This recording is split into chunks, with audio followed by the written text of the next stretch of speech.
following show contains adult content. It's not our intent to offend anyone, but we want to inform you that if you are a child under the age of 18 or get offended easily, this next show may not be for you. The content, opinions, and subject matter of these shows are solely the choice of your show hosts and their guests, and not those of the Entertainment Network or any affiliated stations. Any comments or inquiries should be directed to those show hosts. Thank you for listening.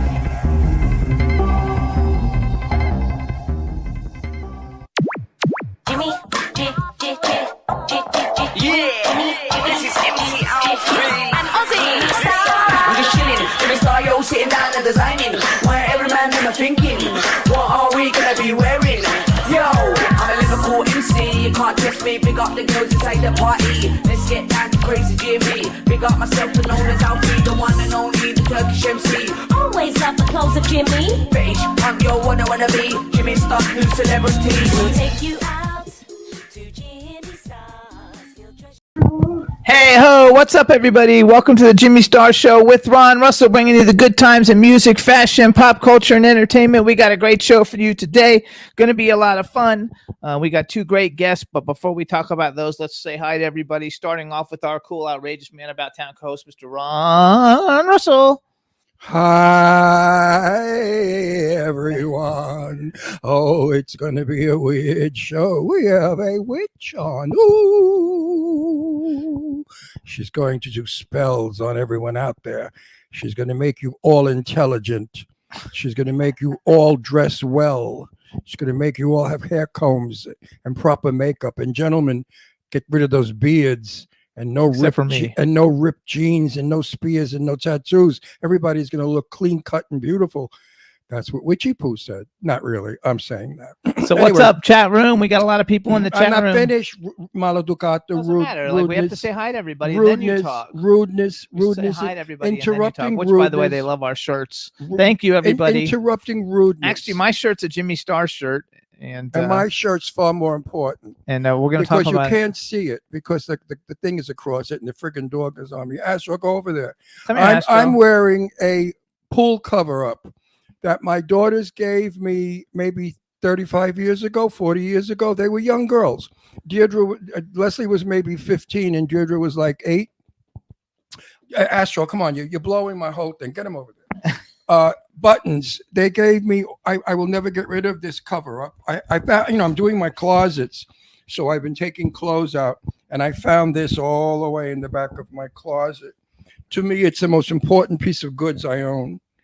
And the buttons read, Jimmy, read my buttons. They say, have a heart. Have a Heart was my organization that I founded for AIDS research. Palm Springs. The Pet Project, number one pet dad. Project I did in Florida to raise money to save pets. Number one dad, My Dad's the Greatest, Animals in Danger, Great Dad, and Have a Heart, which was your charity. Right. And there were many more buttons on it, but I couldn't wear it because it fell off my shoulder from the weight of the buttons. But isn't that wonderful? What kind of memories to have. And my little kids were so happy to give this to me and said, oh, Daddy, you're going to love it. Like they were teasing me before I opened the present. They said, oh, when you open it, you're going to love it. You're going to want to wear it forever. And you know what? They were right, because I am wearing it. And it's almost forever because this was like the time of Jabot clothing. And who's 80s. Who's the guy? Who's the label in this thing? In the Mix. In the Mix. I used to have all kinds of stuff. In the Mix was very big back in the 80s. So, there are things far more important than Dolce & Gabbana or Gucci. There are things like this that really matter. When the love is given to you eternally, it's just heavenly. Anyway, I'm going to show your watch real quick. Oh, my 40s. It's yellow and black because I'm wearing yellow and black, and it's waterproof, and I intend to jump in the pool right after the show, so I will be wearing this watch. They say our hairdos are sexy. Our hairdos. Yeah, I cut all my hair off for the movie I just did because my producer said, Ron, could you look like a grandfather and not like a young guy, which I thought was a nice way to schmooze me into the film. But he meant it. He didn't want me to go there wearing my, I guess, young clothes or looking too young. Meanwhile, the gal that played my wife came in like a tomato. I mean, she had blonde hair with false eyelashes, heavy eye makeup, a mini dress, glittering high heels. So, I mean, I don't know what the hell they were thinking. But anyway, I cut my hair. It's summertime. It's too hot. and I go to the pool every day. You know, I swim, so I don't want to have hair all over. There you go. So what's up, chat room? Don Hinton is in the chat room. Teresa Sabin from Florida. Don Hinton's from Bakersfield. B. Claudia's in the chat room from Germany. And the chat room is filling up. We got a fun show, you guys. Today we have Patty Negri coming on. We actually met her years ago at an InfoList red carpet event, and then we re-met her again when we were at the Rhonda Swan party that we've gotten so many great guests from. And I love her. She's a lot of fun. She is one outrageous lady. Let me tell you, she is so fabulous. She's just wild looking. Excuse me. I'm going through desert dust. You know, they call it Las Vegas dust, but here it's Palm Springs dust. The sand gets to be very fine. It's almost like invisible, and it gets in your nose, and then it goes to your throat, and it goes in your sinuses, and it causes an infection. It's just desert sand. Anyway, getting back Our to second guest is we're getting back to the witch. I haven't finished. I cannot wait, because in her book, which is a wonderful book of which we will talk about, she tells you how to lose weight magically. That's for me. There's a fly here. I'm going to kill it. I'm going to kill myself. The flies I hate flies. How flies get in the house, I'll never know. I hate flies. It's on your mic now. It's going to go in your mouth. No, it's not going in my mouth. It's going to go in your mouth. It's going to go right in your open. Very picky. It's going to go right in your mouth. So anyway, if it smells your breath, it'll think something died in your mouth. It'll go right in your mouth. It's on your hand. Anyway, you guys, we also have actor, producer, and director Adrian Zmed coming on. You guys remember him? He was the star of Grease 2, and he was also one of the stars of that TV hit show TJ Hooker, and he's been in like everything possible. He's freaking awesome, and he's also a big Broadway actor. So it's going to be a lot of fun, and I think we're going to enjoy it. And then, what did we do this weekend? Did we do anything interesting to tell people about? Yeah, we went. We went to see Sue Wong. Jimmy had a business deal in Santa Barbara, a big luncheon with some very VIP people. So we drove up to Santa Barbara, and I called Susie Wong, my buddy, and I said, "We're coming for coffee." And I went to Starbucks, and I got croissants, and we went to her Malibu house, and we had coffee. We visited with Susie, which was fun. And then we continued on to Santa Barbara, which is a disgrace, because Santa Barbara was one of the most beautiful cities in all of California. And now, unfortunately, the homeless have taken over State Street. It's dirty. The class of people has changed. It's no longer the promenade for movie stars and very wealthy people. Sort of everybody hangs out now in Montecito, which is still old school looking. But the world is changing, and I think people should not destroy what we had all those years that we built. Please respect what you have, what you've come into. We welcome everybody in this country, no matter who you are, but respect it when you come in. Please don't make it your country, because your country was a third world country. We are not a third world country, and we don't want our country to look like a third world country. So please assimilate. You know, you're in America, be an American, and be proud. Absolutely. And keep it clean, and no more throwing food on the floor or garbage all over. It's just terrible. Up dog shit when your dog poops. It's really terrible what's happening in this country. I'm not blaming the foreigners now. I'm blaming everybody, whoever's doing it.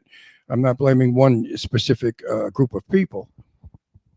It just seems to me that years ago, we were taught curb your dog, or, you know, our parents told us do not throw gum wrappers on the street.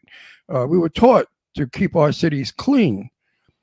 Also because of rat infestation. You know, living in New York City or Brooklyn, there were a lot of rats. And if you left food on the street, the rats would eat it, and it would only encourage rats to come out of their sewers, you know, and we didn't care for that. That's right. So, although Sue Wong would have liked that, because when she was a young girl, her grandmother killed and cooked rat because they were so poor. So Sue Wong would have had a buffet. Actually, like B. Claudia says, you get fined if you don't pick up your garbage there. Where? In Germany. Oh, yeah, New York used to be that way. It said, do not litter. We had litter baskets all over, and if you were caught littering, you got a fine. Now, my poor New York, the new mayor said, I am going to clean up this city. There will be no longer any violence. Not even 60 minutes later, there were 8 shootings and 14 stabbings in New York City. what in the hell is going on? Absolutely. So anyway, we have a fun show. We want to thank everybody who's been leaving all the reviews for us on iTunes and listening to us on iTunes. I just updated a bunch of shows on YouTube, and we put up the Donna Mills show and the Eric Goka went show. Up now, Donna Mills. It's a good show, by the way. Eric Goka show and Stefano's show. I don't know. We just put up a bunch, and I have a bunch more I'm working on. I was just behind, but now we're working on it. So we go see the Donna Mills show, and you're going to faint. She's 80. How old is she? 82? 81. She's 81 years old. God, she looks 35 or 40. Whatever that woman's doing, we must know the secret. Oh, we also put the Rhonda Swan show up. And the Rhonda Swan show. We have some really good. Yeah, so we had some good shows. Very different than anybody else's interview. Well, all of our interviews are different than anybody's interview. I guess that's why we're the #1 interview show on what are we on? A web? A web show. iTunes is Apple Podcasts also, just so you know, Don. And we want to thank everybody too for all of that. You can listen to the show. We're on iHeartRadio, Apple Podcasts, iTunes, Spotify, Amazon Music, YouTube, Google Podcasts, Radio Public, TuneIn, Pandora, SoundCloud, and Amazon Prime. We're on about 140 other platforms, but I just picked out the biggest ones. So please, check us out. You can listen to us. The only place to watch the video is on YouTube, and like I said, I've been updating them so you can see all the shows. Unless you watch us live. Yes, unless you watch us live on our home station, W4CY. You can get us on your cell phone. So if you're out somewhere, just pop into your cell phone and you can pick up our show right now and see it live. Absolutely. So, we don't edit anything out, so you're not going to miss out. If you see it on YouTube, it's exactly as it was shown live. Right. So I don't want you to think that, oh, well, if you don't see it live, it's not as funny. No, it's the same stuff. I was trying to put stuff on Instagram, but for some reason, Instagram used to let me put long videos up, and now they don't. I don't know why. So until I figure that out, we're not on Instagram at the moment, unless I cut out little segments, and I don't have time. So we're not doing it that way. Okay. All right. We're on the witch. She's I'm ready. Excited. I think she can't wait. She said she's here, so let's bring her on. Bring her on. I cannot wait. All right, Juan, let's bring in Patty. Hi, guys. Hi, hey, sweetheart. how are you? How's my girl?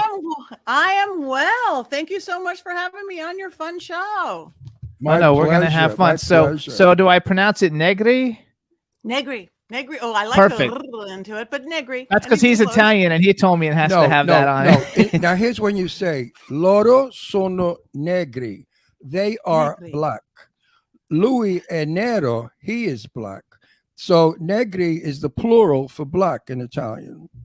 It means many black. And I am finding out that I am like mostly Italian, which I never knew, that my ancestry DNA keeps leaning me coming more back and more Italian. Well, that's why you're beautiful. That's why you're beautiful, and you have the personality you have. Oh, well, thank you. Yeah, that's Because why. I'm Italian. Meanwhile, I cannot wait to get into your So book. hold on, wait. I cannot wait. We gotta do one. Well, that's I more can't stuff wait. before that. All right, everybody. Now we want to welcome to the Jimmy Star Show with Ron Russell, the incredibly awesome psychic medium, the Good Witch of Hollywood, Patty Negri. Hello and welcome to the show.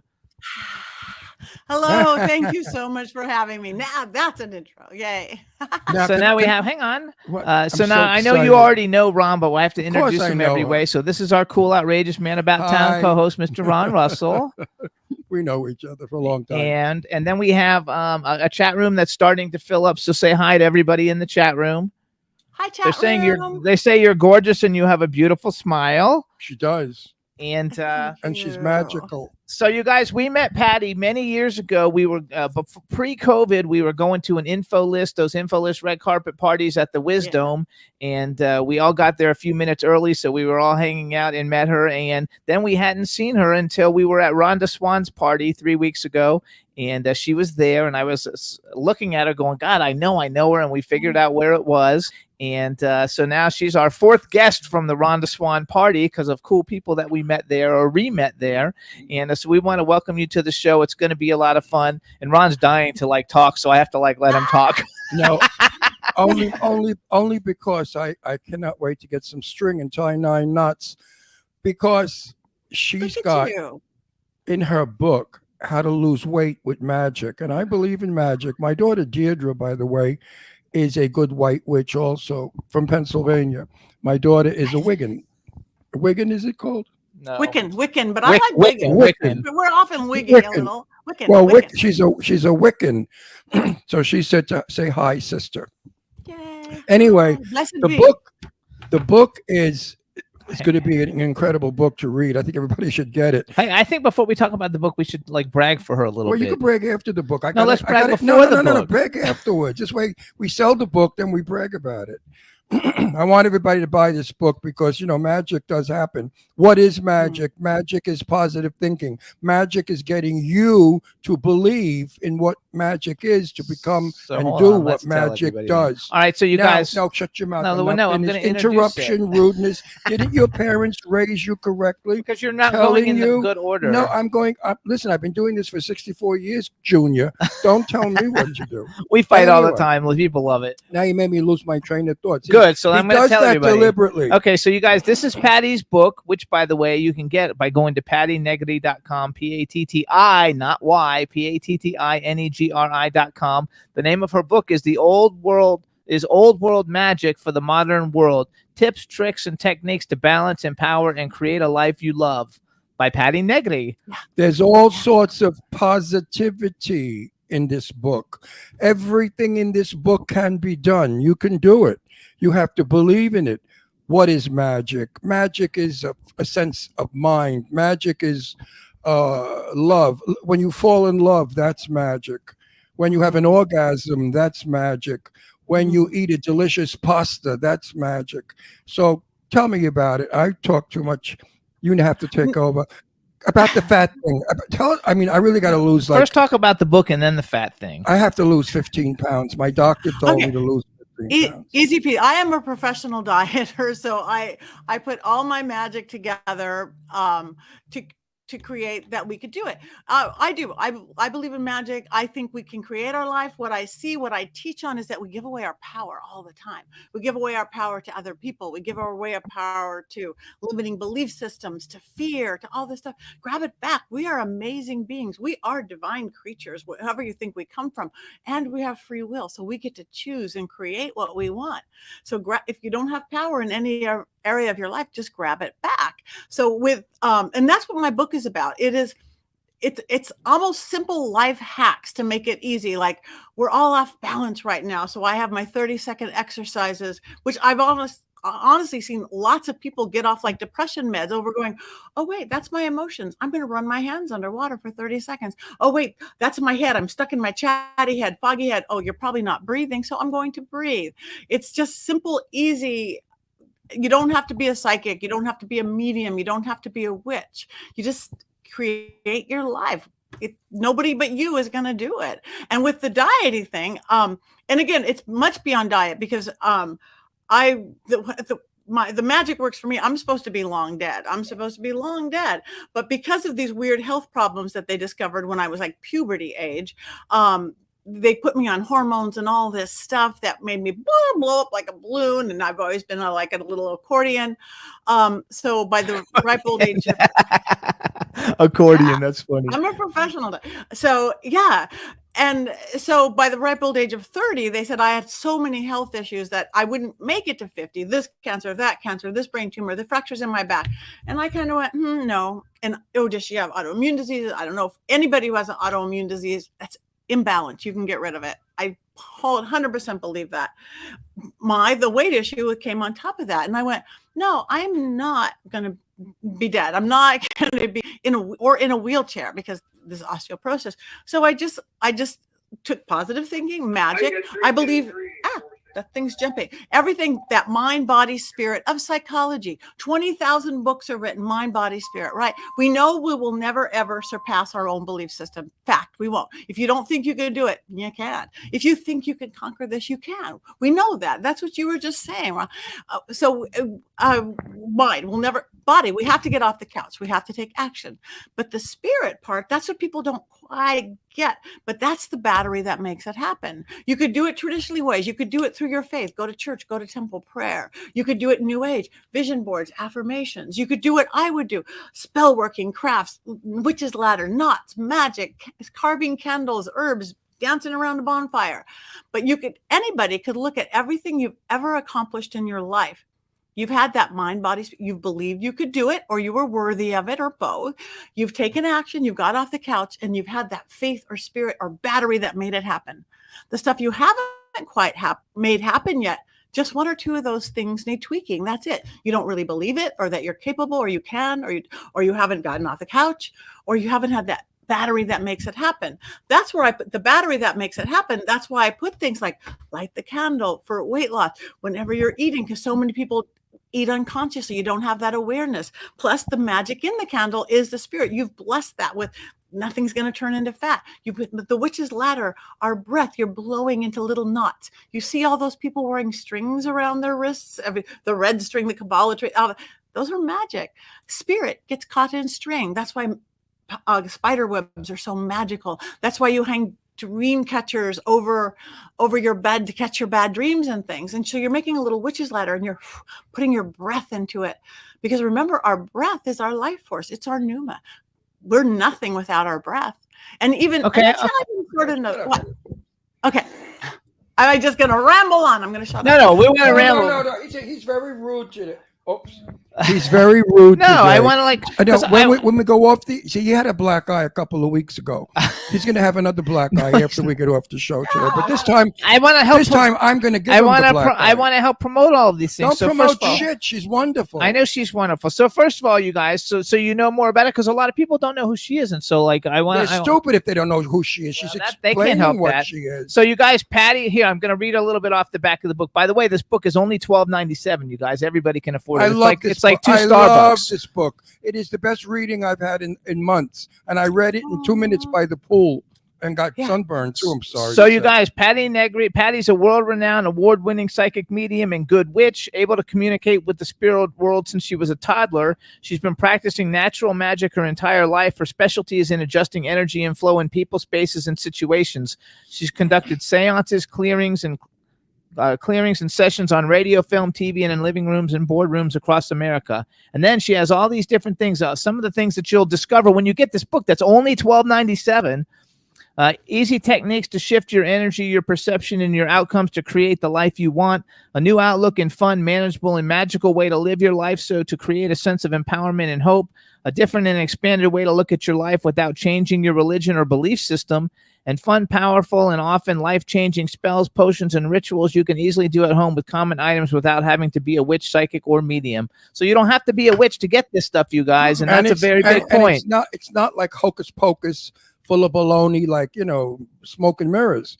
It's a book that reads well. It reads easily, and it's a common sense book. I mean, it's a book that when you finish reading it, you say, I knew all of that stuff. I just didn't remember.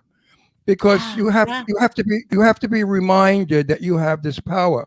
People say to me, how come you look so good for 82? How come you bounce around like a 16-year-old? And I say, because I want to. 100%. If I didn't want to, I wouldn't. So if you wake up in the morning and you say, I'm old, I'm ugly, I'm broken, I'm in pain, I'm swelling, I have diabetes, I have diarrhea, I have cancer, I have whatever the hell you have, you're killing yourself. You're letting all of the evil forces come into your body. They love it. No, read this book, because this book tells you how to overcome so many easy step things. I mean, believe in it. As she said, some people believe in a plaster of Paris statue of a man nailed to a cross. That's Jesus Christ. And they hold that plaster of Paris statue and they pray to it. Well, the statue doesn't give them the power. They get the power themselves believing in the statue. And that's what this gal does. Her book teaches you how to have the power that you can be magic also. There it goes. Keep talking. I love what she says. Go on. Don't let shit face here interrupt you anymore. You guys are funny. So anyway, it's taking that power. You don't have to be and to do whatever you want to do. My book is little like hacks, like the weight thing. That's easy. We need the visual, we need the emotional, we need the mental, because everything connects the chords is through emotional. There's two strong powers in the world: love and fear. Love and fear. the choices we make from love are usually the good choices. The choices we make from fear are usually not our best choices. And fear can freeze us in our tracks, make us not do what we want to do with our lives, make that phone call, ask for a raise. Or if we look at fear's $1 million industry that I work in, we pay money to watch scary movies or to ride roller coasters. So why not take that, oh, I'm so scared and I'm going to do those things in our regular life. Like, I'm so scared, but I'm going to take care of my body. Change your perception. Perception is everything. And perception is what drives us. So that's what this is about. You could do it in psychological terms, like my grandfather, very academic. You could do it in woo-woo new age terms. You could do it in pagan-y terms. You could do it in Judeo-Christian terms. It's just the energy behind it. Woo woo new age terms. I love that. I usually read books, not novels, but when the book is written as yours is, I usually say, oh, well, this is full of shit. That's baloney. This is crap. This they made up, or this is stupid, or, oh, give me a break. Your book, I have none of those sentences used.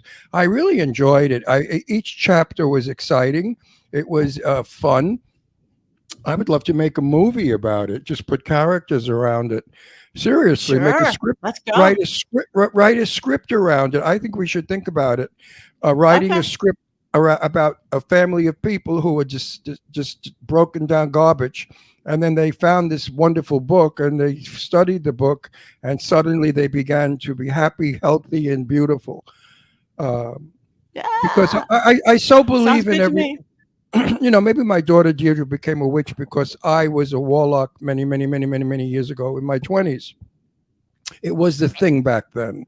The only thing I had to say was the Lord's Prayer backwards 3 times, and that made me no longer a Christian, and I became a warlock.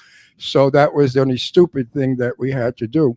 But I had my chalice and I had all my instruments, and putting him in a silk scarf out at midnight and sleeping under the pillow, all that stuff. And you know something? We did it then because it was in. It was very in to be magical in the hippie days. But I firmly believe that it gave me the strength to be who I am today.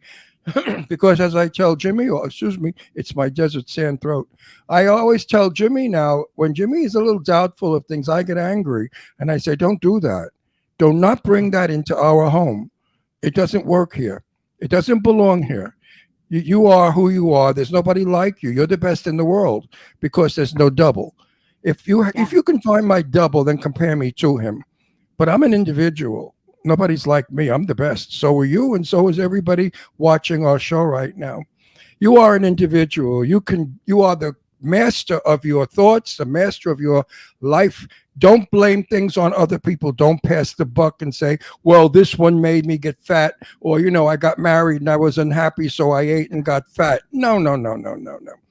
You got fat because you wanted to get fat. No, and the thing is, whatever reason you got fat for, yeah. No, nobody gets fat because they want to be fat. Go ahead. But no, I was just going to say, you don't be a victim, because if you say it's so-and-so's fault, I got married, I got this, I was sad.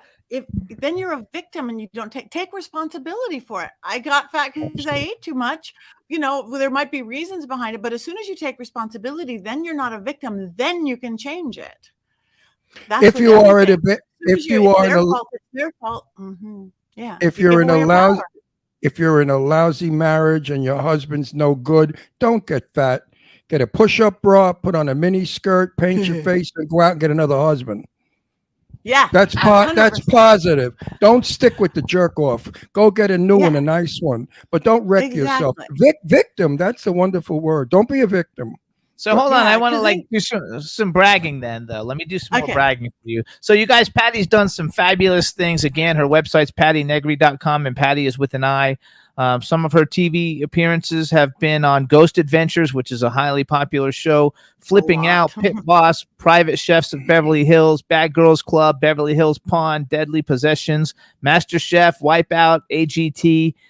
She's also worked with some really cool people, some of which we know, but she's worked with Emma Stone, John Voight, Josh Duhamel, Chevy Chase, Gregory Hines, Martin Sheen, John C. Reilly, Burt Reynolds, Ernie Hudson, Sylvester Stallone, and She's also the president and chief examiner of the American Federation of Certified Psychics and Mediums, as well as being an educator. And this is something that like was in the book when she gave it to me, like, or I put it there, I'm not sure, but she's also an educator at University Magicus. It's an online spirituality school. And we'll talk about that in a minute, but I wanted to just brag a little bit more for her. And also it says that, that you had these abilities at a very young age. How did you know, that you had these abilities? Because I mean, I thought everybody, I was talking to the other side, to spirit, since I was a little kid. And I do think little kids can. I think the so-called imaginary friends that little kids have aren't all imaginary. We have this gift, but in our modern Western non-mystical society, we've taken the magic out. We've taken even the spirituality out of so much religion. Oh, that's your imaginary friend. No, it's not. And it didn't get taught out of me, because mom would go, yeah, grandma saw that too. Grandma did that too. And even on the witchy side, I would find myself in a little bitty in my little suburban Long Beach home, picking rosemary and herbs and mint and stuffing it in my mom's wallet, knowing it would give her more money. I mean, she didn't quite get it at the time. It's like, what are you doing? No, it's money. It's not money. No, it's, and then years later, I study apothecary and herbs and all. Yeah, it is. These are the attributes it has. So it's just kind of in the blood. But I think we all have it. I literally did my first seance. I was 7 or 8. And again, I went into the hall where there's no windows, stuffed towels under the doors, realized I didn't know anybody dead. And I'm like, Marilyn Monroe, John Kennedy, everybody I knew at 7 or 8, and my little lightless, windowless hall filled with orbs and lights. And, I ran screaming out of the house with my best friend, Sherry Jones. But inside I was jumping up and down going, this is real. And we can control it to an extent. This is our world. So I've always known. So I've spent my entire life studying religion, philosophy, science, occult science, regular science, philosophy, cosmologies, to make of the energy that I see, and then whatever, again, template you want to put it in. There's basic truths to things. Well, you like Jane Russell. Spirits are out there. My buddy Jane Russell, the movie star, was very religious, Christian. And she always used to say to me, well, you can't prove it, can you? And that was her exact sentence. Pertaining to, does Christ exist? Do aliens exist? Does magic exist? Anything that people don't understand, they condemn. They immediately say, oh, that's baloney. That's makeup. Somebody wrote it. Somebody's making money on it. And Jane used to get upset with that. And she would simply say to them, well, you can't prove it, can you? And nobody can. Nobody can prove it to be false or real. We have to know one day when we're dead. When you're dead, you find out the answers. Jane said to me, when she was dying, poor thing, on her last trip to my house, she said, what is the Lord going to do with me when I get there? I said, knowing you, Jane, you'll be sitting in his lap torturing him. So she started to laugh. Well, Yeah, I hope Jane is up there sitting on his lap if there is. I am sure she is. We'll have to do a seance sometime and bring her down and talk to her. They love that. I actually. would love, and she would come because she believed in that. Big in life, big in death. Believe me, I've been talking to spirits since I was a kid. Somebody who's the quiet banker who works in this cubicle is quiet ghost. A movie star is going to be a movie star. That's why I like hanging out like at the Roosevelt or the Hollywood Athletic Club or the American Legion, where ghosts are having fun time. Marilyn's always by the pool in the chiffon, whatever. It's goofy. And by the way, the Roosevelt Hotel a lot. We go to there the a lot. Roosevelt But Hotel I just want to tell a quick story. Jane Russell did not believe in homosexuality. She thought that we were raped as children and that we were abused or whatever and became. She thought that it could be undone, that it was a frame of mind. So she had a friend who supposedly spoke to Jesus Christ or heard from Jesus Christ. And Jesus Christ told her all this stuff that she wrote down. And she gave that to Jane, and Jane gave it to me. And it was, Ron will be very difficult in the beginning, but in time he will come around to understanding that I am the Lord, blah, blah, blah, blah, blah, blah. Of course, I didn't believe a word of it because it just didn't work. It didn't happen. And I said that to Jane, and Jane said, well, like the letter said, you're fighting it. I said, Jane, what's the fight? Let's be realistic here. There is a limit to what we can believe in. She said, no, you're wrong, Ron. She said, there is no limit in what you believe in. If you close your mind to things, she said, you're never going to advance, especially in the next life. What do you think the next life is all about? The closest thing that I do, again, I've been talking to the other side and I can see through the veil.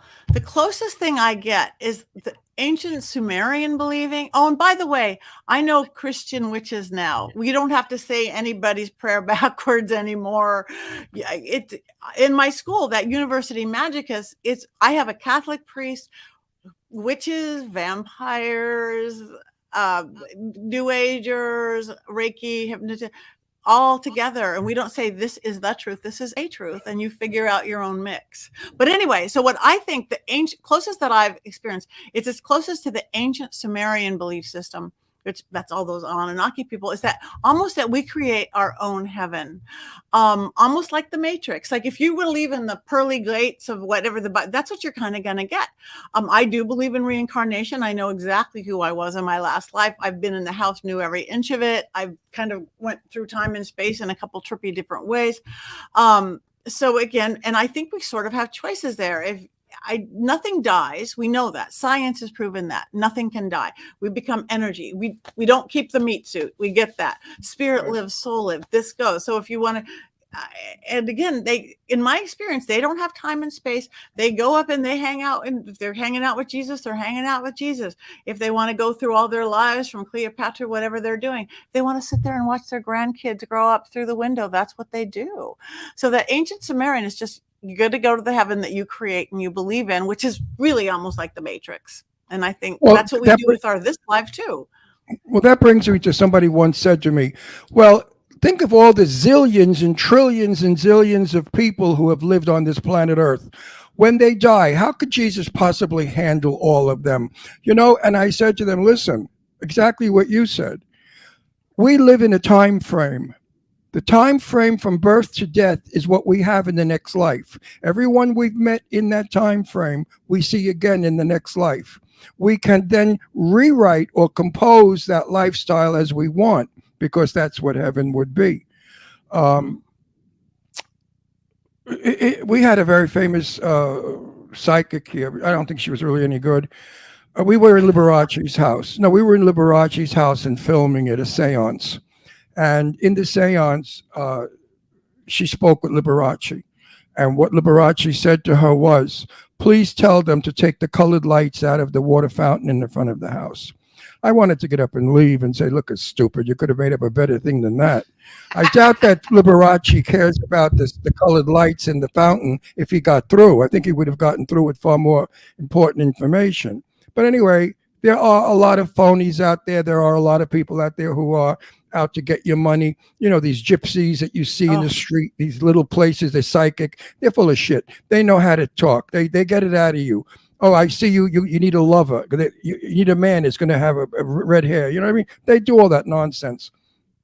Yeah. So that makes a lot of people think, oh, well, she's a phony too. This one that wrote a book, come on, she's a witch. Yeah, she knows her ass from her elbow like everybody else. But no, folks, there are people who honestly and truly have this sense. I knew who I was once. My name was Eben Larkin. I was a pilgrim. And I lived on Long Island out in the Hamptons. How do I know this? I was driving out to the Hamptons when I was about 18 with friends. And I said to them, there's a wonderful little cottage down the road on the right by the water. And I had never been there. And we drove by, and it was no longer with a thatched roof, but it was a historical house from 16-something. And I was a farmer there. And my name was Eben Larkin, and I looked very much like I look now. As a child, my mother used to say to me, we have to go for shoes for school. And I said, Mama, I want shoes with buckles on them. And I always wore shoes with buckles. And today I have shoes still with buckles because it's a throwback to when I was a pilgrim and I wore boots with buckles. So I believe in reincarnation. I believe that, listen, people say to me, well, what happens when you die? I said, look, you watch a television show, don't you? It comes through the air, doesn't it? Well, that's what we are. We're energy, and we go through whatever and materialize in whatever. I don't really know. And we are. So I believe everything you're saying. Yeah. And again, you're right about psychics. Sadly, this is the worst profession for everyone real and legit. There's 1,000 scam artists, or what you call the gypsies. The way to tell, always research, even if it's a Yelp or Google, go there, get a referral. And number two is if they're trying to be fear-based or control-based or upsell you, run. You should leave a session with a psychic or a medium, whichever you going empowered. Not you're going to get hit by a bus on Tuesday. Be careful so you don't get hit by a bus on Tuesday. Not you're going to be married 17 times. You might be married 17 times, but here's not how to be married. If they try to upsell you, if they tell you have a curse, run. Upsell you. They upsell you. Oh yeah. Curse. Oh, you need your chakras balanced. Oh, I need to take this to the church and get the candle. Just no upsell, no curse, no. That's why they started the American Federation of Certified Psychics, because Maximilien de Lafayette, who's an author, he's a linguist, he's a lawyer, 21 languages, most of them ancient, like ancient Sumerian. That's why I know this ancient Sumerian language. I mean, I don't know it, but he did an article in one of his magazines, and he said, oh my God, if anybody needs a professional organization, you guys do. I mean, plumbers have them, doctors have them, teachers have them, somebody that shows that you've tested, that you say you're a psychic, if you say you're an astrologer, you know astrology. If you say you're a hypnotist, everything that we do, heavy testing and background checks, that you've never gotten in trouble for scamming anybody or, so yeah, it's just be careful out there, because you always go to a psychic or a medium when you're vulnerable, and people take advantage of that, sadly. So just run. Well, if anything, whatever they say, they work it very cleverly. You have someone who's your enemy, and immediately you say, yes, my mother-in-law. And then you tell the psychic this, yes, my mother-in-law. Now she knows, she has a clue. Well, your mother, now, I see your mother-in-law. She hates you. She's doing spells on you. See that? I mean, it's just progressive bullshit. Yeah. And they're good. I mean, you could look at somebody who does magicians who do whatever they call it. They don't call it mediumship. They call it whatever they call it, clairvoyant, whatever they call it.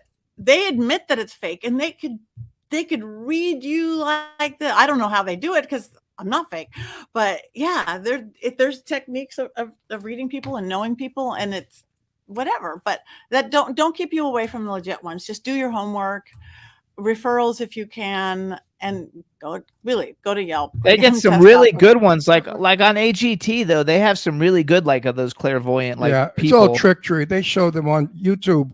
They have where they expose all the trickery. Not the late ones. The magicians, the guys that fly in the air. I'm not talking about the magicians. I'm not the ones that tell you what you're thinking, and they know what you're fucking thinking, and they really don't. They're know. good.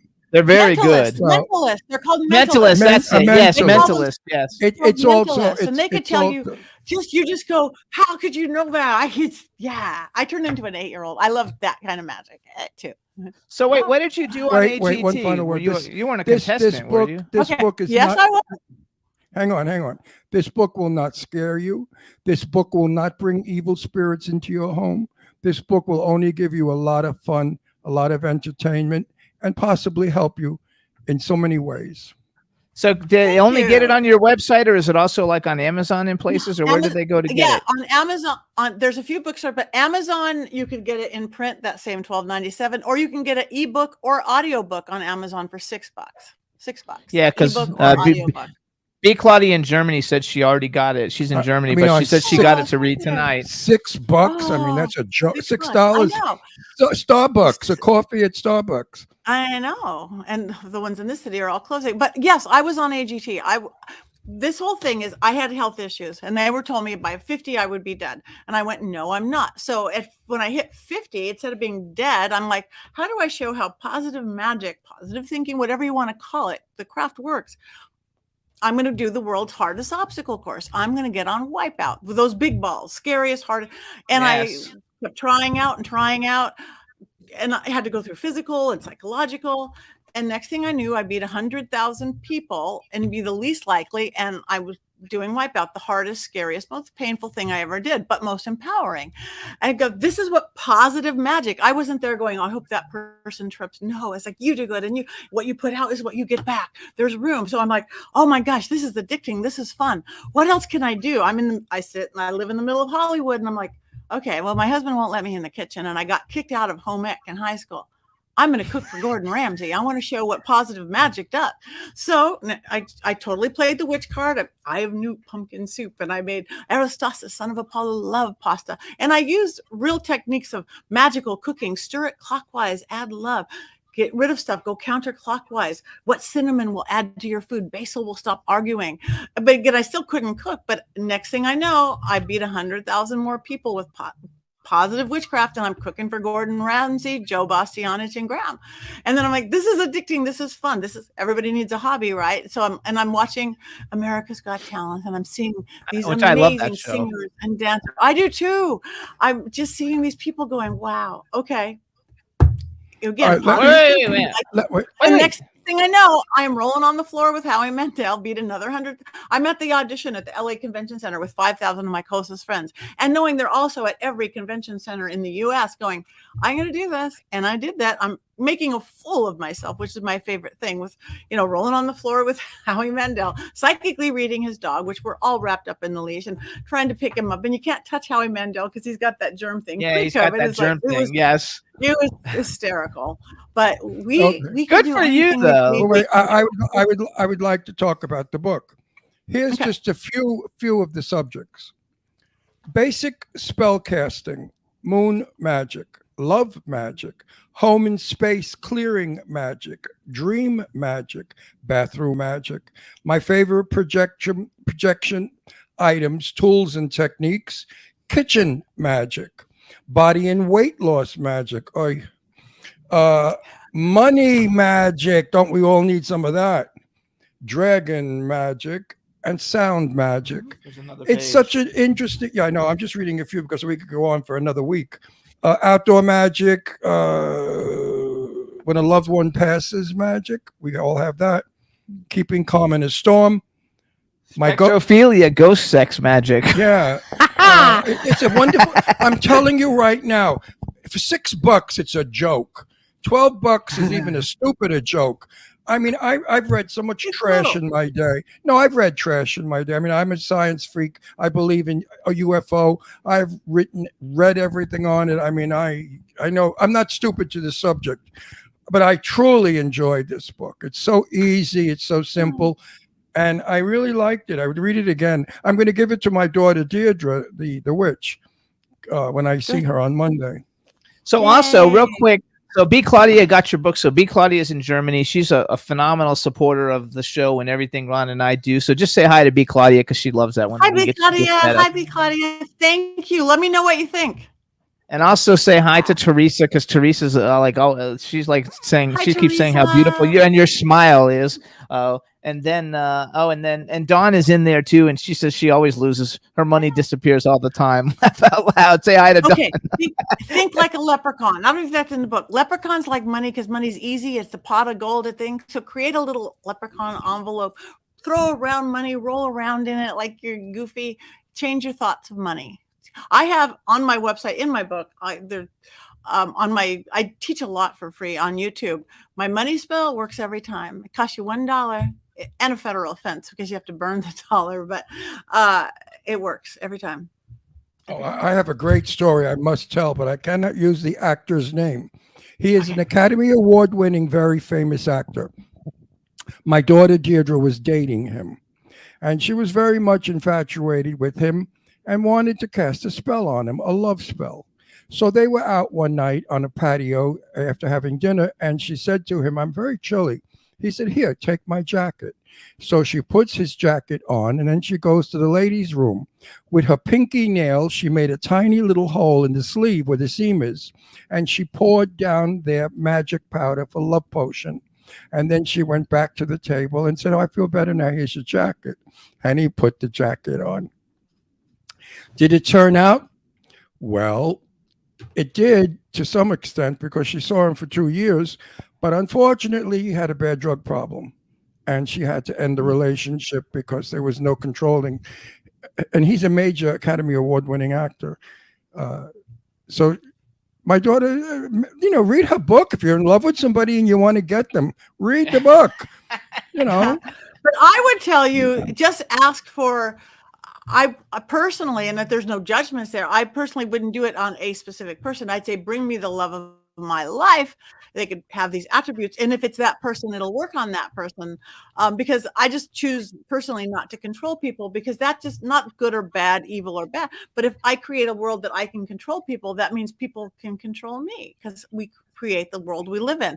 That's why I don't hex or curse. That's why when I'm on Master Chef, I wasn't hoping that person burnt their chicken. It's like, no, I hope that's the best chicken you've ever made. What you put out, you get back. So again, I so believe in that. People say to me, you have 2 daughters that love and adore you. We play cards every Monday night. And my kids, I mean, you see the thing I'm wearing now with all the buttons from 40 years ago, best dad in the world. I'm so close to my children, and they are to me. People say, what did you do? I said, I got back what I gave. And that was love. If you are dedicated to your children and those children feel completely 100% loved by you, you're going to get it back. So, excuse me. Damn sand here. I hate this desert, friggin' desert. I'm so sorry I live here. But anyway, no, really, I mean, it's torture, 115 degrees and well, anyway, that's negative. Discharge it. So I had a mind blow. Okay, out. so I want, because what you said before, like it was a few minutes ago, but basically you said, you know, you get what you give, get back what you give. So like if you go around like wishing bad on people, probably that's what you're going to get. And if you go out, you know, wishing good on people, you'll also get good, right? Is that basically kind of like the basic instruction? It's called karma in Eastern religion. It's called cause and effect. It's called action and reaction in science. Exactly. And because again, I'm not judgmental of people who do wish dark or do dark magic, but those people just don't seem as happy as I am. Those people start getting a little paranoid, a little worried. Then you have the witch wars. Who's against who? It's like that's not the world I choose to live in. And you don't have to. If you can get everything, if you can not know what saute means and cook for Gordon Ramsay, you could do anything with positive magic. In Italian, you're Italian now. You remember that. You have to learn this. Yeah, I know. In Italian, there's a saying, che sputo in cielo ritornare in faccia. He who spits in the wind gets it back in his face. And that is so true. If you spit into the wind, it'll come back and hit you in the face. And that's what it's all about. You do evil, baby, double. That's the sad part. It comes back double, not even singular, double. The Wiccan read, like what you're. I mean, I'm Wiccan, but I'm so much more because I do a lot of chaos magic. I do a lot of traditional British craft. I'll use some Thelemic stuff, some ceremonial. So I'm just eclectic. I'm very elemental in my work. I work with air and fire and water and earth. But the Wiccan thing is what you put out, you get back 3 times. By the power of 3 times 3, this spell bound round shall be. Yeah, usually would say to cause no harm. No, it's the 3. So put out love, because that's what you're going to get. Put out abundance. Not like I'm holding on to my money like this, because then you're going to be like this, like nothing. All that is give away all your money. It's just so science. air, water, fire, and whatever, like the other, because The Craft is like one of my favorite movies, and that's the only time I had ever really seen that. Now I've seen both the Craft movies. I love them both. So that's like actually a real thing then that they based all of that on. Oh, absolutely. Yeah, absolutely. We work at almost anybody who works a magical or shamanic, Native Americans, Peruvians, pagans, witches. You work a compass. Whatever you put in the north is the system you work. And elemental cards put north is earth, south is fire, west is water, east is air. So north would be earth. It's who you are. If you want to put it onto your body, that's what I do in my 30-second. Who you are, your persona, your home, how people know you. Oh, that's Ron. That's you. Oh, they're funny. That's your earth. Your fire is your passion, your creativity, what drives you, the power. It could be Holy Spirit, Jesus. It could be the breath of a dragon. So who you are and what drives you, north and south. Where we get off balance is west and east, like an airplane going sideways. West is our water. It's our emotions. Almost 60% of our body is water. Almost 70% of our planet. Water has to flow, not judge my emotions, stuffed down, not looked at. Flow, water like a tear. Air is our thought pattern, our focus, our clarity, the chatty brain, because none of us breathe well anymore, the foggy brain, the hormone. So if we put our whole life into who we are, what drives us, our emotions and our thoughts, what do we need more than anything to survive? Water and air, and to balance it out. So that's why I came up with like those 30-second exercises, because yeah, it is great to meditate for an hour. I don't have an hour. I have 30 seconds before I go on camera with these beautiful men. I have 30 seconds to pull it together. So I put that mind, body, spirit, belief system, action, magic into play. In witchcraft, we call it creation, working, dispatch. Same thing, just different words. Into like, well, water calms us. Look at every shower you've ever taken. Water releases things. Can't jump in a shower, but you could run your hands underwater. Breathing calms the head. So the 30-second version is add some vowel to it. Getting grounded, hugging a tree. If you can hug a tree, but if you can't hug a tree, grab a pencil. This still has the spirit of that tree. A fire, the passion, the creativity. Maybe you have a hot date or a spiritual or creative path, or maybe you're just tired and you can't dance around a bonfire, which I highly recommend. The heka, or the sound magic for fire, is the letter Z. Zzz, it's the dragon strike. So 30 seconds of zzz, you'll have the passion, creativity, you'll feel it in the base of your spine coming up. We have everything built right into us. We just forgot. When I talk about moon magic, that 60% water, we are run by the moon. Everybody knows the crazy full moon. Yeah, we all know. Talk to a police station, talk to a hospital. But what if every full moon we get out and we're in gratitude? Whoever we're thanking, God, God's the moon, our higher self. Thank you, and ask for what we want. Everybody says you're supposed to ask, whether you call it prayer or manifestation or affirmation. So thank you for my 1-bedroom apartment. I want a 2-bedroom apartment. The next 2 weeks, while the moon is waning or getting smaller, that's when you wake up going, the moon's waning. I'm not going to eat carbs today, or I'm not going to worry so much, or I'm not going to be so hard on myself. It'll be 10 times easier during that 2 weeks of the waning moon. During the dark moon, the new moon, that's when you go inside. What do I want now? Whether you meditate for an hour or just go 30 seconds, what do I want now? Not what did I want last month? Not what does the world want for me? And then the next 2 weeks of waxing moon, it's written on your cell phone, it's written on every calendar you buy. That's when you add into your life more love, more sex, more exercise. All of a sudden, if we tap into that almost 60% water, you will notice within weeks, if not days, the good stuff in your life gets better faster and faster. And not good or bad, but the stuff you no longer need starts falling away with the grace and ease of the moon. The moon is flow. The moon is magic. We are run by it. Again, early men knew. And I also believe in flow. Let's talk about flow. A lot of people have been raised to be prejudiced, or have been raised to say no to this, no to that. Too many no's. When you're a child, your parents are constantly saying no, no, no, no, no, no. That stops the flow coming in. People say to me, Ron, how do you do what you do for 14 years or whatever it is, every week? I don't have a script. I know. But most of our guests, I don't know, and I don't want to know anything about them. Jimmy will start to tell me, and I said, don't, because I don't have a flow. So when I sit here with a guest that I have no idea who it is, I open up my mind and flow. And everything of that person that they need to discuss with me comes into me. This is a wonderful technique that everybody should learn. When you are at a party and many people are speaking, sit there silently and just open your mind and listen to the flow. You're going to hear one voice out of 10 people all speaking at the same level. You will only hear one voice, and that voice is going to come to you and give you the information that you need. And I believe in that. As an actor, I believe in that. What do you think about flow? Slash warlock, 100%. Yes, it's because it's consciousness. It is flow. Tapping into that flow. We gone through life. I think that's what COVID's about. That's another discussion. But we use it asleep at the wheel, phoned in, by rote, automatic pilot. We were become those walking zombies, unconscious, numbed out to everything. Or people would drink or smoke or eat too much or watch TV or shop, all this stuff to stay in that numb position. Wake up, flow. You said, listen, be quiet, pay attention. You're going to tap into it. Everything's out there. I think that's what COVID was about. God, universe, whoever, whatever said, you guys are asleep. Wake up. Tried to shake us and didn't wake up. Threw a little water in our face, didn't wake up. Had to hit us on the head with a 2x4 and said, go to your room for 2 years and don't come out until you wake up. Some people I have are, another. some I have people aren't. another quick little Hollywood story. Yeah. Mr. Blackwell, the 10 worst dress list guy, was my best Yeah. buddy. And Blackwell and his lover Spencer were going up to Zsa Zsa Gabor's house in Bel Air. And Blackwell said, "You want to hook a ride with us? You'll meet Zsa Zsa Gabor." I said, "I'd love to. Maybe I'll get an interview out of her."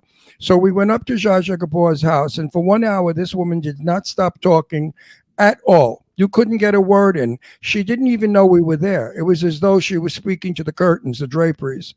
So when we left, Blackwell said, "So what'd you think of Gabor?" I said, "I have no idea. I've not met her yet." So that I hadn't met her yet because the person that was there was not interested. That person was so wrapped up in who she was and her conversation. And it was all about her, of course. And when you're that kind of a person, you'll go nowhere in this earth because, first of all, you're a bore. And secondly, you're not learning. You're teaching the same crap over and over again that you've done for years. You're giving the same spiel, as they say in Yiddish, spiel, over and over again. So you have to listen. You have to learn. Learning is the most important thing. The brain without learning will become Alzheimer's. I believe that. The people that I 100%. know, either from alcohol, mostly alcohol destroys the brain, but for people that didn't drink were people who stopped learning. And the brain just said, "Okay, you don't need me anymore. Goodbye." Yeah. You believe in that? 100%. I don't ever want to stop learning every day. No. And the more you learn, the more you know you don't know. And then I learn a lot. No, we I'm have to because I'm I'm a jack of all trades, and I keep learning. I'm a Gemini, and Geminis are habitual learners. I mean, we get bored easily. We need to learn something. I've learned a lot from your book. I'm pleased to say. Yay, No, it's a thank good book. you. I wouldn't carry on about it. If it was a shitty book, I would have held it up and said, "Nice book, pretty cover, goodbye." But I really enjoyed it. So I have a question. Everybody out there, please get this book. I think it's going to help your personality, and I think it's going to help your lifestyle, and I think it's going to make you a happy person. So I have a question for you. You said earlier that you do a lot of teachings through your YouTube channel. So how do people find your YouTube channel? Well, my YouTube channel, again, you can get there from pattynegri.com, but I also have a school now, and it's crazy affordable. I didn't want anybody to not be able to afford knowledge. So it literally averages about $10 a class. If you come regularly, it's called University Magicus. That's a little postcard that I put in your book. And again, we don't teach A1, this is the A truth, a Christian, Judeo, anything. Our teachers are varied. I have 17 teachers on staff now. I usually teach Tuesdays and Sundays. I teach mediumship development, psychic protection. I'm in the paranormal world with Ghost Adventures and my other shows. So paranormal stuff. I teach animal guides, spirit guides, past life regression, seance etiquette, seance technique, proper seance, and everything with integrity, with ethics, with virtue, with moral code. Because I think you have to have those things. You have to have moral code if you want to really take your life into your own hands and create what you want. If you really don't know what right from wrong or your version of that, let somebody else tell you what to do. But yeah, universitymagicus.com. We sit in little Zoom squares and do magic. It's beautiful. So how did you? We got like about 3 or 4 minutes left, but I want to know. So because Ghost Can Adventures. I just say one thing quickly? I would like to do that Jane Russell seance. Okay, let's do I it. think we might get something out of it after the show. We'll plan it. So hang on. Okay. So can you So Ghost Adventures, it's the biggest paranormal show in history. How did you get involved to be on there so many times? Like how did they find you? Or The first time was actually they were in Hollywood and they were doing a haunted Hollywood version. I work with the Hollywood Arts Council. I'm on the board of we bring art into the elementary schools because we know that'll make their math schools better. But anyway, I had done a spirit salon, not like your ghost hunt, everybody dressed in 30s and 40s. My husband's jazz band was playing and I took ghost walks, and I was taking this ghost walk and there sat Charlie Chaplin at the American Legion. And I told whoever ran the place, I go, Charlie Chaplin is here right in this chair. I didn't know it, but little Ben announced to me, that is the chair he sat in every day or every Friday for years and years and years until he was kicked out of the club. And they told Ghost Adventures that. So Ghost Adventures called me in because that show, I've been working at 7, 8 years now. which is a lot. But they called me in and said, we heard that. And I go, yeah. And he goes, you didn't know that this was Charlie Chaplin? I go, no. So every show forever, they'd always have the one local person who's experienced something, or the one local psychic or psychic medium who is there. And that's probably what I was to be. But I think we just hit it off, like you were saying, that flow. They saw my experience, they saw my knowledge, education, all that, and heard about my seance ability, because my seances aren't let's talk to the dead. I raise the veil so everybody gets to talk to the dead. So they started just calling me Black Dahlia house next, and then this house, and then that house, either to walk through that and tell them what happened or not. And I don't know anything. I literally, if need be, blindfolded, thrown in the trunk of the car. I walk in and they say, you tell us what happened here. Yeah. Okay. I love it. I love that. I actually wrote a biography. I did a documentary on Charlie Chaplin. And so I wrote like a biography. Really? That is cool. And I have to say something. I was chosen to be in all the airports. If you're waiting for a flight, watch the monitor, because I'm there telling people how I met Jane Russell, the psychic way I met her. Yeah, a voice came to me after the passing of my lover and said, find Jane Russell, because I was very in a bad way. And I went and found Jane Russell, and we became buddies, brother and sister. Best friends, yes. Best friends. And I think she saved my soul from a lot of pain, because in knowing her and talking about her second husband, who she loved very much, who had passed away, we had a lot in common. So I tell this story, of course, in full at the airport. And I hope that people that watch it don't say, oh, he's crazy. Who cares? You know, no, I hope they learn from it and say that, yeah, sometimes you hear a voice. Doesn't mean you're schizophrenic. It means that sometimes there is a voice. All right, everybody, because we've got to move forward. We want to thank Patty for coming on the show. Yes. Here is her book, The World Magic for the Modern World. It's PattyNegri.com, PattyNegri.com. Patty, we want to thank you for coming on the show. We'll bring you back. We had a great time. The chat room loved you. So best of luck with everything you do, and I'm sure we'll see you at some events soon. Yeah, very soon. The world's coming back. Yes. I'm gonna introduce you to my very good friend Sue Wong. She will definitely enjoy knowing you, because she's a very mystical. She's Chinese and she believes in all the cultures, and she's very, very mystical woman. I gotta like it. Asian cultures are much more mystical than our way. Oh yeah. Anyway, you're a delight. Thank you for giving us a wonderful show. And please, everybody, get the book. I wouldn't steer you wrong. I wouldn't lie about it. Bye, Patty. Thanks. Bye, Patty. We want to mention just welcome Meg Rudick joined us in the chat room. You know, psychic. See, we just talked about psychics. I said to Jimmy not 3 hours ago, I'm going to call Meg. I've got to call Meg, and there's Meg now in my. We also want to welcome Jeff Caperton, who's tuning in for Adrian Zemed, who's coming on. So what's up, Jeff? We're gonna take a 2-minute. Meg, did you like that segment? She just tuned in now. Oh, so Meg, you had to see it about the Meg. It was. You guys, we're gonna do a quick music break. We're gonna play Young Zuck Overseas. It's like a 2-minute song, and then when we come back, we're gonna welcome Adrian to the show. So go ahead, Juan. Let's take it away. Young Zuck Overseas. You guys will be right back.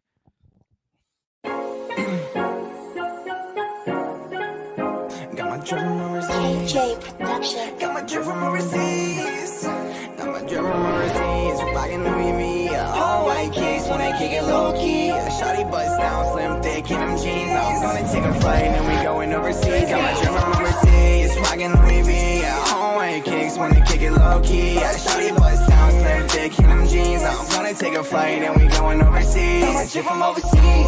Rockin' Louis V. I got plenty money and bitches they on me. I'm a fly turn young and I've been starting rolling. She be acting like she know me, but bitch that's the old me. Yeah. Cut you off quick, I'm so tired of that faking and capping. That bitch be all up on my dick, but I can't for no average. My new girl know that she the shit, swear to God she the baddest. We gon' pull up, drop 'em quick, tell them boys in the attic. I count on 40, 50, ever since she love me, she rolling with me. I've been on my grind, I'ma go and get it. Catch me at the top now, I'm posted with a plot now. Ooh, I'm so hot now, go to the money. Roll to the money, skirt off in that go, so you dummy. Oh, so you know me, I just wanna go to the money. Roll to the money, skirt off in that go, so you dummy. Oh, so now you know me. Yeah. Rockin' Louis V. Hallway kicks when they kick it low key. Shawty bust down, slim thick in them jeans. I'm gonna take a flight and we going overseas. I'ma keep 'em overseas. I'm rockin' Louis V. I got plenty money and bitches they on me. I'm a fly turn young and I've been starting rolling. She be acting like she know me, but bitch that's the old me. Yeah. First class, you know how we roll through too. Yeah, I take it back, drop it for the all you. Everything I want, baby, I just bought it brand new. I got the ones, the twos, the threes, and the fours. Hop out the whip with a suicide door, yeah. Made the crowd scream, different city, world tour, yeah. I gotta have it all, but I really want more. What's new? Yeah, you see me on the news. Wanna take a picture, I don't wanna take it too. Say I'm looking fresh, I'm the flyest in the room. Me and Mike taking off, we gon' meet you at the new overseas. Rockin' Louis V, yeah, home white kicks, wanna kick it low key. Yeah, shorty bust down, slim thick, in them jeans. I'm gonna take a flight and we going overseas. I'ma ship 'em overseas, rockin' Louis V. I got plenty money and bitches stay on me. I'm a fly, turn young and up, it's time to rollie. She be acting like she know me, but bitch, that's the old me. Yo, overseas, we out in this bitch right now.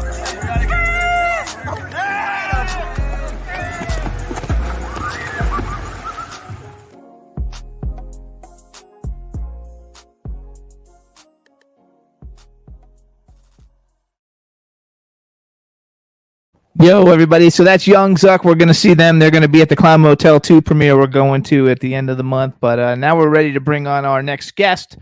And hopefully everything we can hear and everything rocks and rolls. Let's see how we do, everybody. We're bringing in Adrian Zmed. Hello. Hi, Jimmy. Hi, Ron. Oh, good. We can hear you perfect. Terrific. Exciting. I'm not allowed to speak until he introduces me. Otherwise, he chops my fucking head off.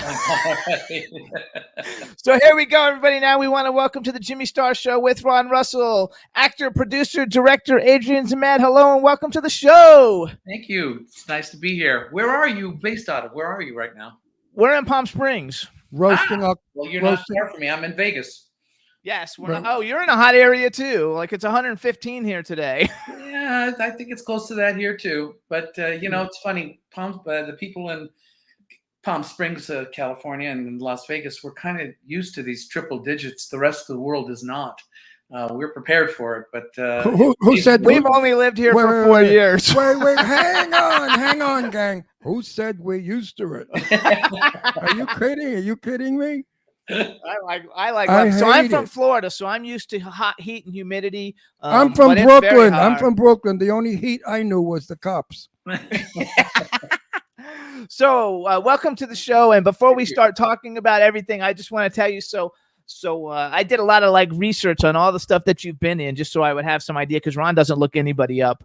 So I looked everything up, and I always knew that you sang, but I didn't really realize, you know, when we spoke on the phone a couple weeks ago, like the extent of it all. So I actually listened to your debut album today on YouTube, the Adrian Zmed self-titled album. It's actually streaming on YouTube, and you really sing. I mean, no, I'm not kidding you. You really can sing, and I was super excited. What kind of singing? He did pop rock. It's from the 80s. You know, he did the album in like 1980. What songs? His songs. Oh, he wrote them? Yeah. Oh, I don't know if he wrote. Did you write them? No. Actually, they were produced by. I think 2 people in Saskatchewan bought the album. But you know it didn't do very well because my fans. I wanted to be a rocker, and my fans wanted to hear pop, and we went a certain way, and it didn't work out. But you know what? I really enjoyed listening to it. So I listened to it while I was looking through your IMDb and watching the Grease 2, clips and things like that. Forte has been Broadway musicals. I mean, that's really been my bread and butter for over 40 years of being in the entertainment industry. I started out as Danny Zuko in the original Grease on Broadway. And then, just went on to do about 20 to 25 Broadway musicals and tours at this point. So that's really been my background my entire life. I television and film just kind of like came to me by chance. Even though I went to Hollywood and had quite a career in Hollywood, I returned to the stage. And that's really kind of like if these days, if I'm acting, I'd rather be on stage rather than in front of a camera. I'd rather be behind the camera these days. But if I'm acting, I'd rather be on stage. People think it's fun making movies. It stinks. I hate it. You know, for the 2 seconds, no, I do my 7 lines, and then 5 hours later, a next setup, I do 7 more lines, and then next thing I know, 14 hours went by, and I do 7 more lines. And what do you do in between your lines? You just walk around like an idiot. You can't make any noise. You can't speak because the mic might pick it up. Torture. When you're on Broadway, my darling, you go out on the boards, and there they are, the audience, and they love you, and they applaud, and they laugh when you want them to laugh. It's an experience. Actually, you can't compare stage to film. Hang on 1 second. So we have a chat room full of people, and first of all, B. Claudia is in Germany. She says your album came out in 1984. They all love you. Are you a hold on, what did it say, Don? What did you write? I lost my sound. Oh, Don, do you lost your sound? Come back. Are you a Cubs fan or Wrigley's fan? I don't know. She said her dog's name Wrigley. Are you a Cubs fan? Absolutely fanatic. I grew up 5 blocks from Wrigley Field as a child, so I'm a lifelong diehard Cubs fan, whether they're winning or whether they're losing. If I didn't spend my youth in the stands, I would be outside Wrigley Field with a baseball mitt, waiting for a ball to come over the fence. This is how fabulous our fans are. They know everything about you. They're because they're actually saying that she named her dog Wrigley, after that. And Right. That is an awesome name for a dog. And you never snuck in? Oh God, yes, all the time. Back in the 60s, when I was a kid, the stands were filled. They were only day games because they didn't have lights. No, not until 1988. No night lights. You're right. Right. So there were only day games. So as a kid, in the summer, the stands were filled with kids only, because the adults did not play hooky from work to go to day games to see the Cubs. It wasn't a big thing, yuppie thing back, in the 80s. I think we owe it a lot to Harry Carey for bringing in so many yuppies into to watch the Cubs back in the 80s and all. But back in the late mid to late 60s, man, the only people in the stands were kids. I think you used to hear somebody over the PA system at Wrigley Field saying, "Hey, Mrs. Johnson, come pick up your kids. They're beating the Cubs 12-0 in the bottom of the 7th." That's very true. Fathers back in my day were not the fathers of today. My father never changed the diaper. My father never burped a baby, and my father never pushed a baby carriage because it was not manly. My father was a strict father, and I only saw him when he was being a disciplinarian.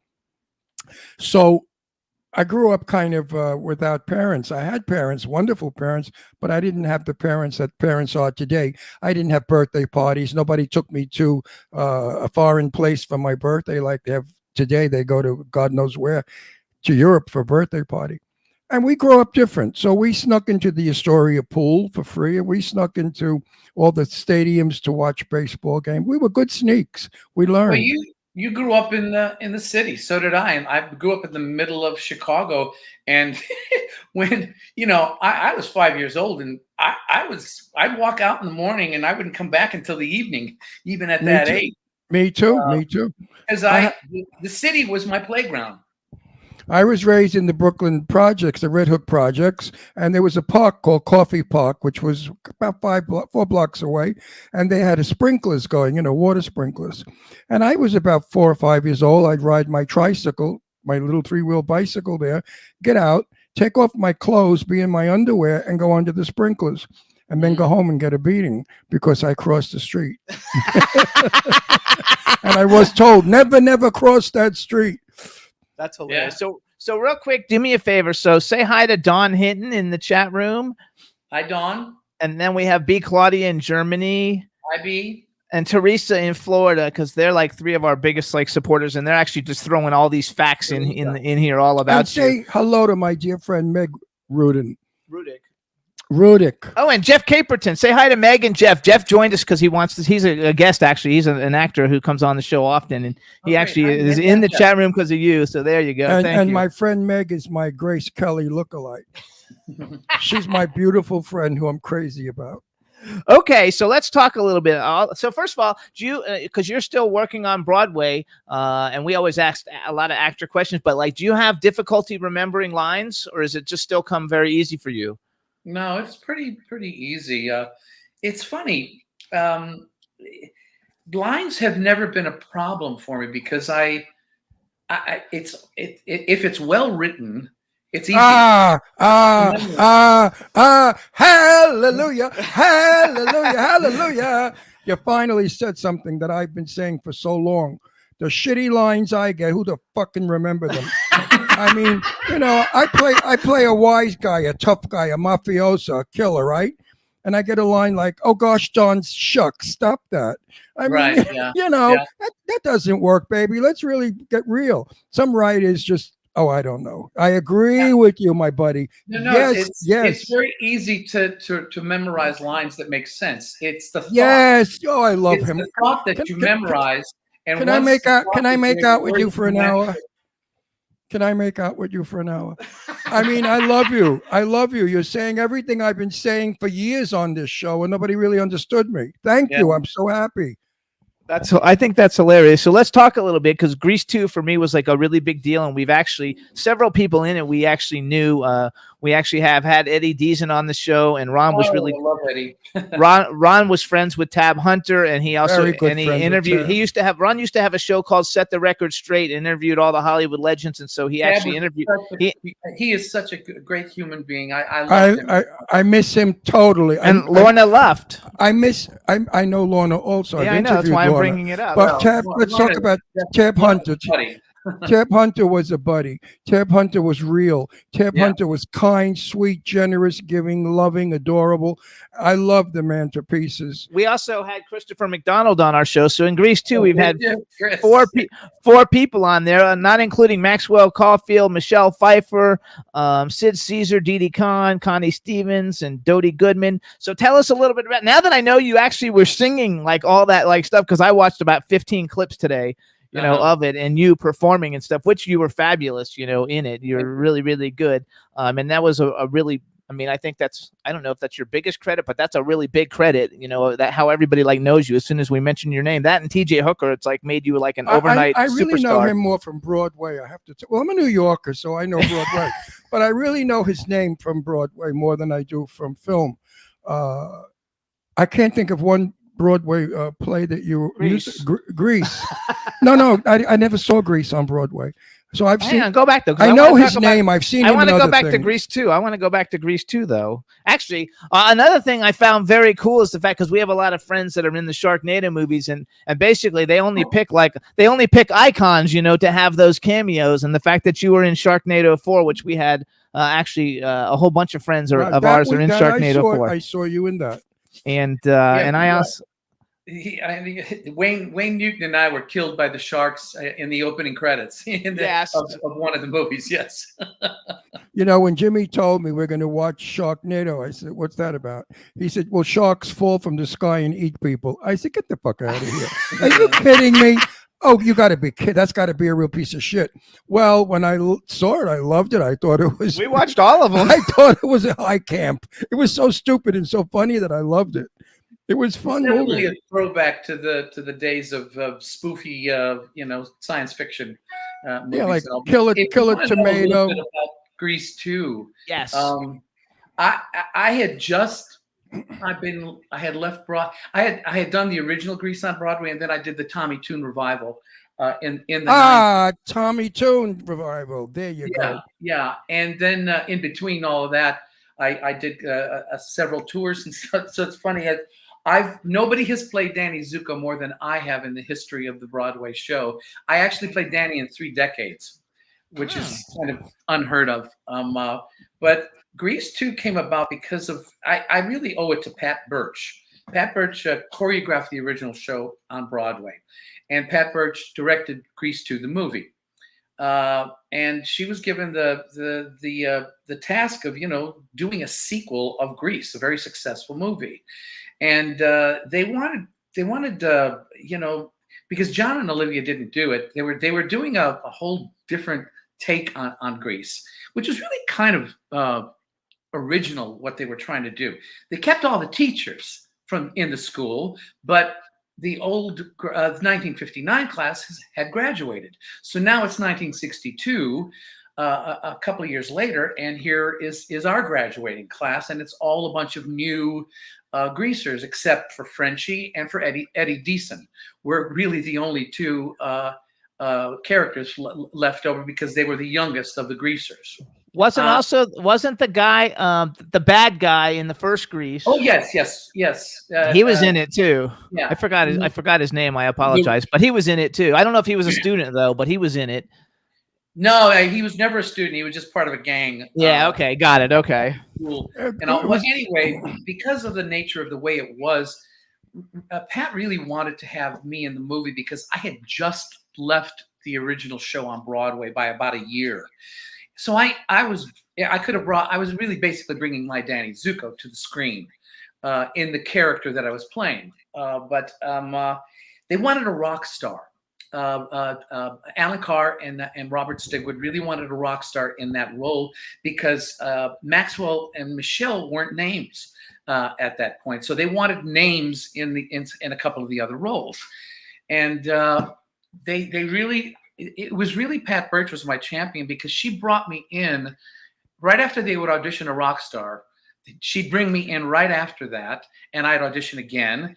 And I went through about 10 to 12 auditions. Oh, wow. For callbacks for it. And every single time, Robert and Alan said, all right, Zmed still has the role, but it just kept on going down until I finally got it. So I really owe it to her that she was my champion and giving me that shot. But honestly, it was one of the easiest roles I'd ever done on film because I was just putting my Broadway performance on film, and I had a blast. Plus, I didn't have the pressure of carrying the picture. Right. Maxwell and Michelle did because they were touted as the stars of the picture. So I just had fun the whole time. And Pat let me run amok with so many things. One of the great stories that I have from Grease too, there was a song called Prowlin'. It's when none of us are getting anywhere with our girlfriends. And I say, well, you want to know something? The best place to meet a girl is at the grocery store. So we do a whole song about meeting girls at the grocery store after that.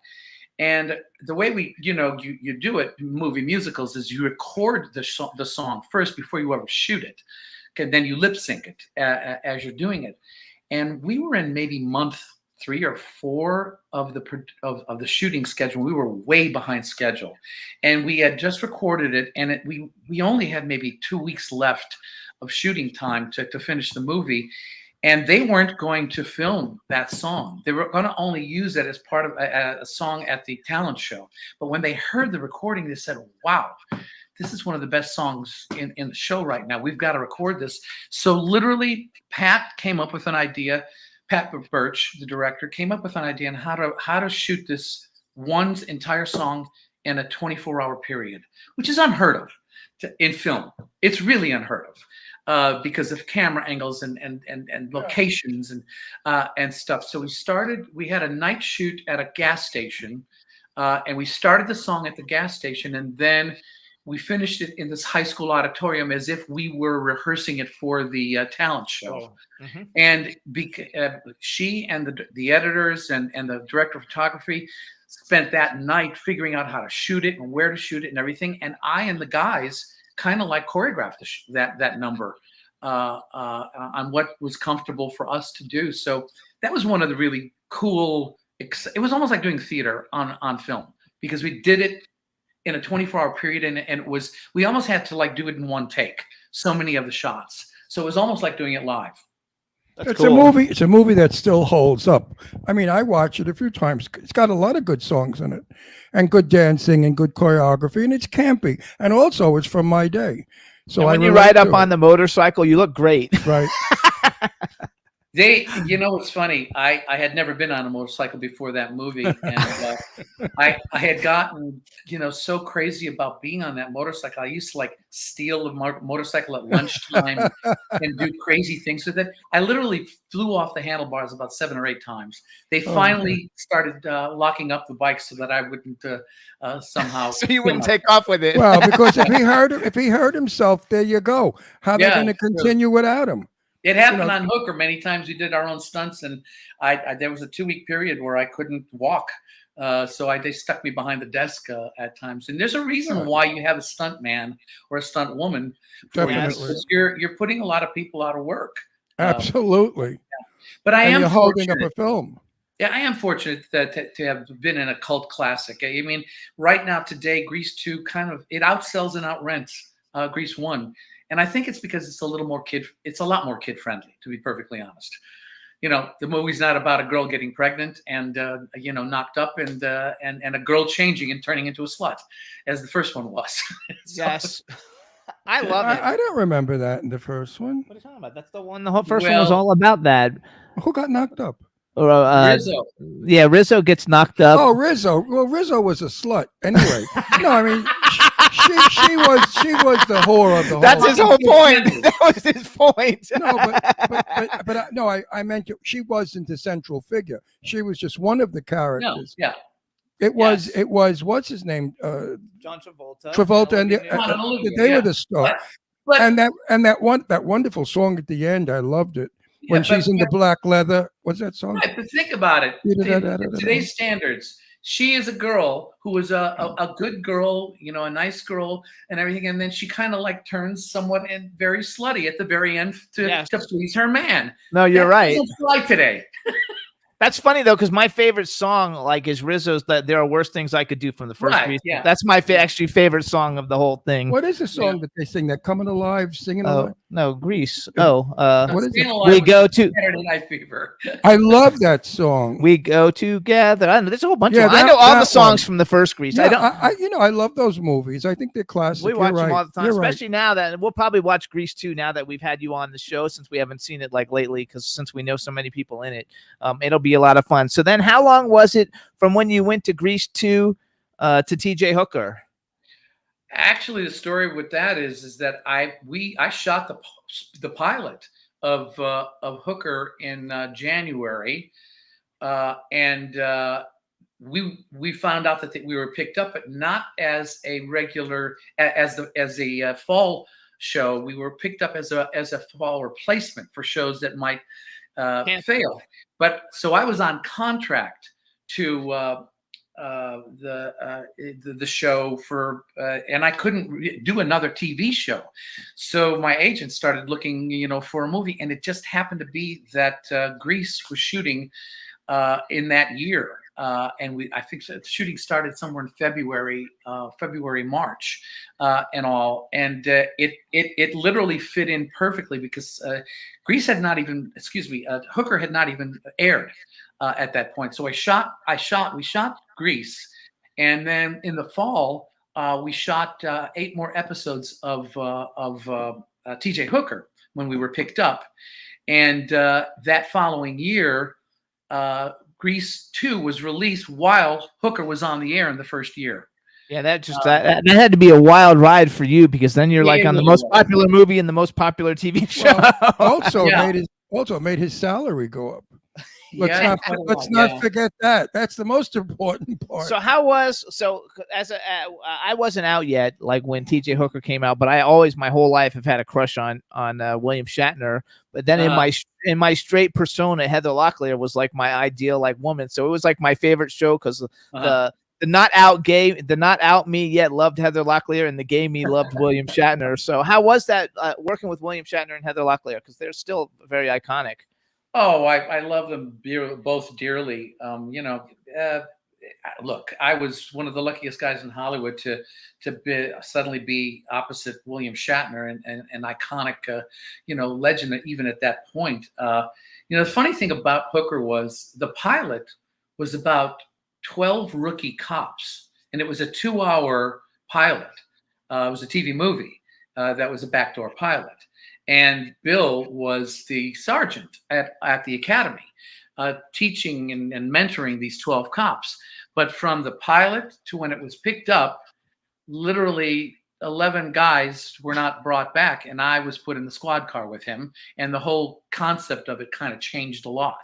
It's like I graduated and was put into a car with Bill, is how that all worked. So honestly, I wasn't just one of 12 guys at that point anymore. Like I was in the 2-hour movie version of it. I was starring with him in the show, and I was in a squad car 13 hours a day with the man.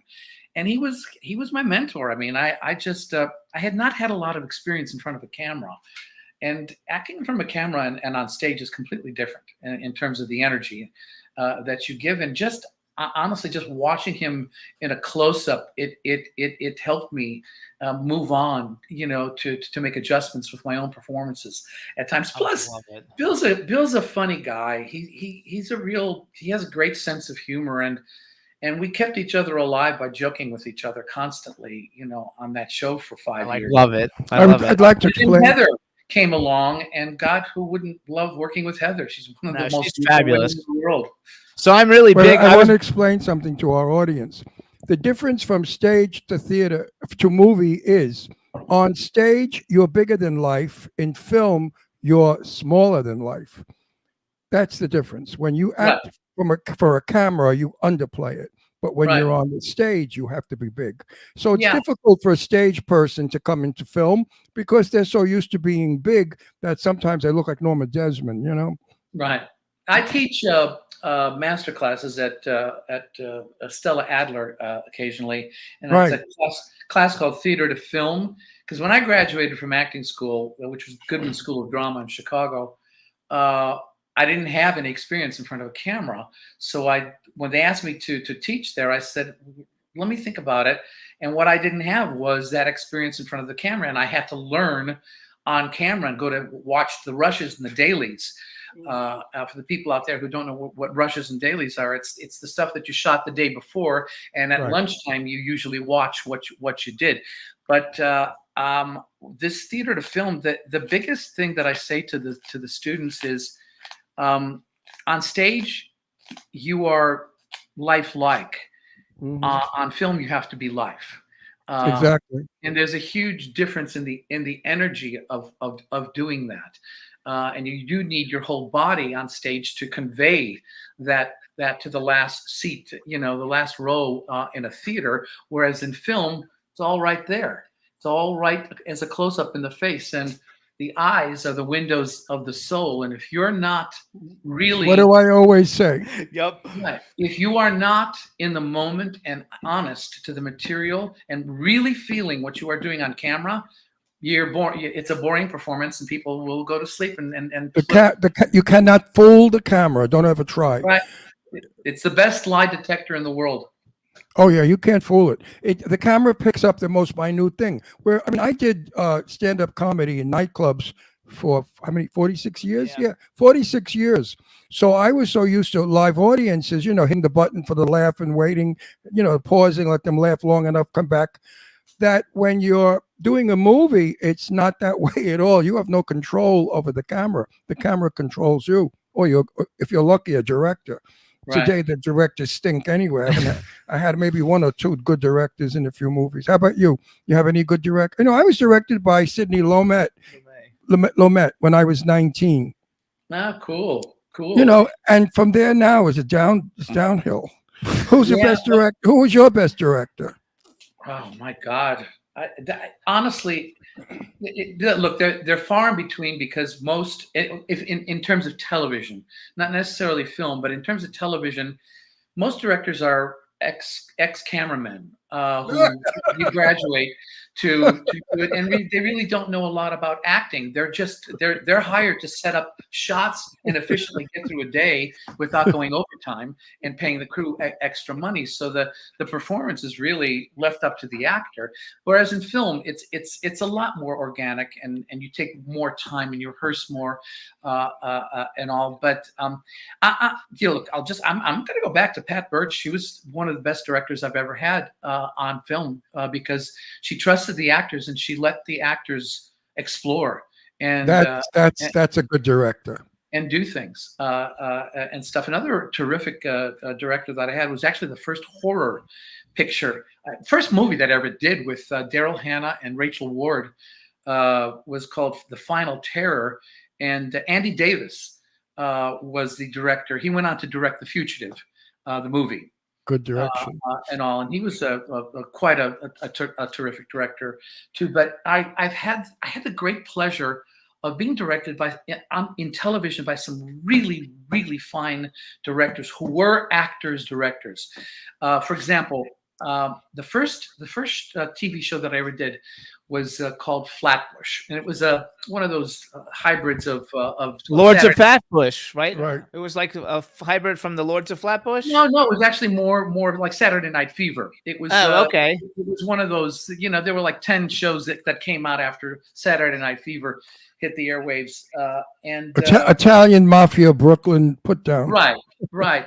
But it was at that time that and it was a Lorimar production, who was, of course, Dallas and had a lot of nighttime soap operas that were famous, but they were dabbling into something that was a little bit more comic with that show. And I had some really outstanding directors on that show that helped me tremendously. One of them was Bill Asher, who directed almost all of the I Love Lucy's. And Bewitched. and Didn't he do Bewitched with Elizabeth Montgomery? Yes, and he married Elizabeth He Montgomery. married her. That's right. Yeah, and became a very, very close friend. And every time I'd come through, he lived in Palm Springs. Every time I'd come through a national tour, Bill would come and see my shows, and all. We stayed very close friends until he passed away. And all. And he was really remarkable in mentoring and telling me the stories of how things were created, and all. And then another terrific director that I had that helped me, and he told me something that I'll tell you in a second, that really helped me in my frustration with television. His name was Tony Mordente. He was married to Cheetah Rivera, and he was the original. I love Cheetah. Yeah, he was the original action in the movie West Side Story. And he went on to do a lot of TV drama and action shows on it. And going back to Lorimar, they were trying to dabble into something that was a little more light and comic with this show that we were doing, Flatbush. And each day we would get new rewrites of the show, and it was handed to us, and it was a completely different show almost every single day. And we were frustrated. We didn't know what to do. Tony Mordente took me aside and he said, let me tell you something about television, Adrian. One day, all the network executives went into a meeting room to design a picture of a horse. 13 hours later, they came out with a picture of a camel. Everybody knows what a horse looks like, but they had to compromise because everybody had their ideas of what it should look like. And it does not look like a horse. It looks like something else completely different. And it kind of made sense to me then after a while why everything changes in television constantly, because there's so many cooks that put their 2 cents into the whole Absolutely. thing. Like so Alfred Hitchcock, who everybody will agree is a wonderful director, never directed. I'm good friends with Tippi Hedren, and Tippi and I discussed it. And Alfred Hitchcock would say, listen, I pay you, you're an actor, so act. You got your lines, go do it. And he let the actors do their own interpretation.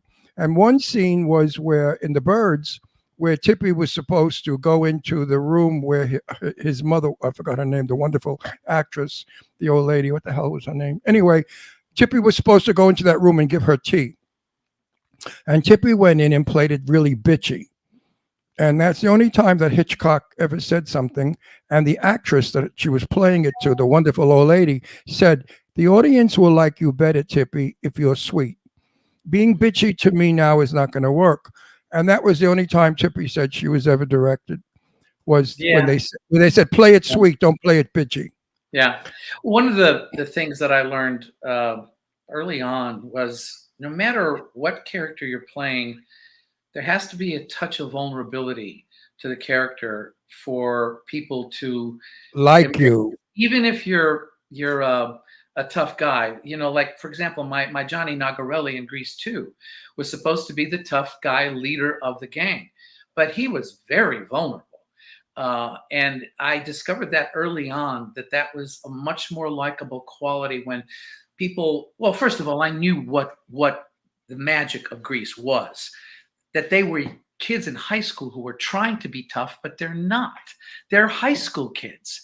They're learning life is what they're doing, and that's what made the stage version so popular.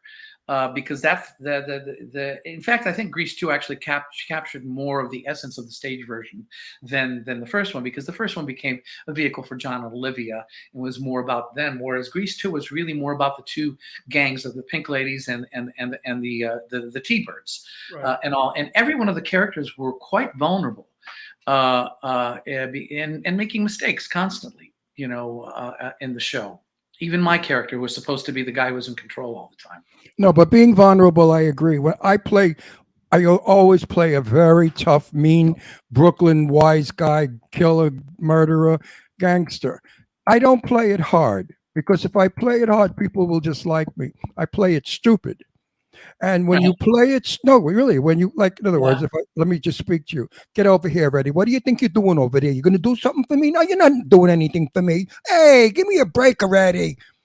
People like that because they think you're stupid, uneducated, and they feel sorry for you. And that makes the character warm and nice. If I did it in a way where I was arrogant and nasty, the audience would say, fuck him. So you have to play it, Vaughn. Yes, I agree with you. So hang on, we've got, because we've only got like 4 minutes left, and so I want to ask. This is a question I like to ask all the actors, and for you, I'm going to change it a little bit, but so it'll be a 3-part question. Number 1, if you could have ever been in any movie that's ever been made, what movie would you like to be in? Part 2, male and female actors on a bucket list, like who you would kind of like to work with that you haven't had an opportunity, and then the twist to the whole thing will be shut up. We have a little 7-pound horror. Somebody just rang the doorbell. The other part will be, if you could have been in any Broadway musical, what would you have liked to have been in? Wow. What kind of dog? What kind of dog is it? He's a poodle terrier mix. 7 pounds, a little 7-pound guy with a big mouth. He's a tough guy. He protects us. Well, Lee, I don't know where I start. If there's any role that I would have liked in a film, who would you have liked to have played in any movie ever in history? In the history of movies, it's not more that I wanted to play a particular character. What I always really wanted to do, I wanted to do more.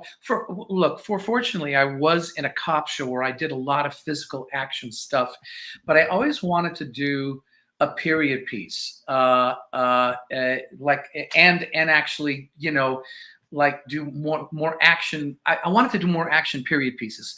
I had done a lot of Shakespeare, for example, when I was studying acting, and I never had an opportunity on camera to do that kind of acting. And I had always, for example, like the Three Musketeers or something like that. Right. And I would love to have done it, to do some sword fighting and some action stuff. Because Errol Flynn stuff. Right. So I would have loved to have done Zorro. You know what I mean? The original, role of Zorro on camera. And when you say a Broadway show, wow, probably every show that I didn't get. The show I would have loved to have been in, only because I loved it so much, was Mame with Angela Lansbury. That's my favorite musical.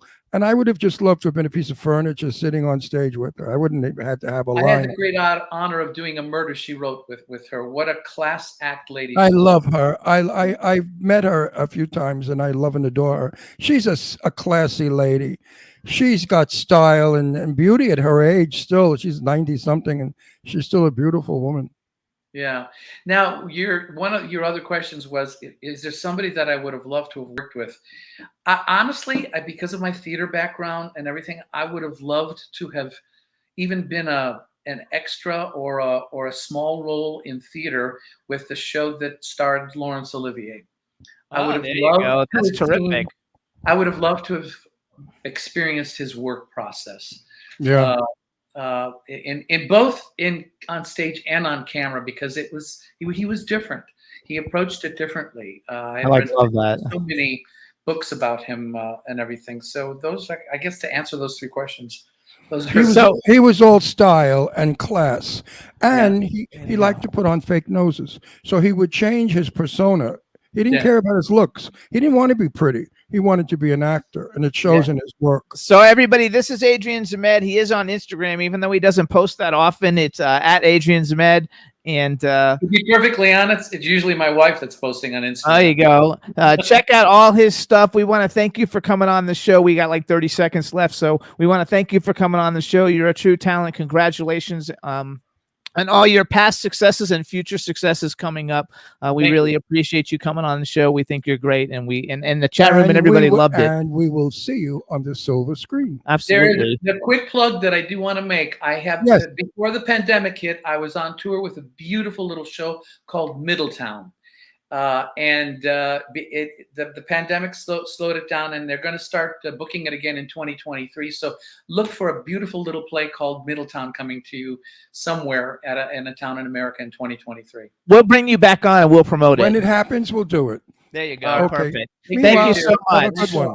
Bye-bye. Bye-bye, babe. All right, everybody. Thanks so much for tuning in. Hope you enjoyed both of our guests. They were fabulous. We want to thank everybody. Thank Juan, our engineer, and you guys have a great weekend, and we'll see you next week. Bye, everybody. Can turn out to be so wrong. Yeah, we in the mix. Yeah, we in the mix. It's another episode. Here we go. The Jimmy Star Show with Ron Russell. Interviewing the hottest, newest, and truest up to date celebrities. Make sure to subscribe so you can get notified weekly. Jimmy Star, he's the king of cool. Ron Russell, he's a gorgeous dude. Chat room is live, and you would be a fool not to vibe with us at the Jimmy Star Show with Ron Russell. Come watch it live on W4CY Radio. Miss some past episodes? Download on iTunes. The Jimmy Star Show with Ron Russell. It's the Jimmy Star Show with Ron Russell.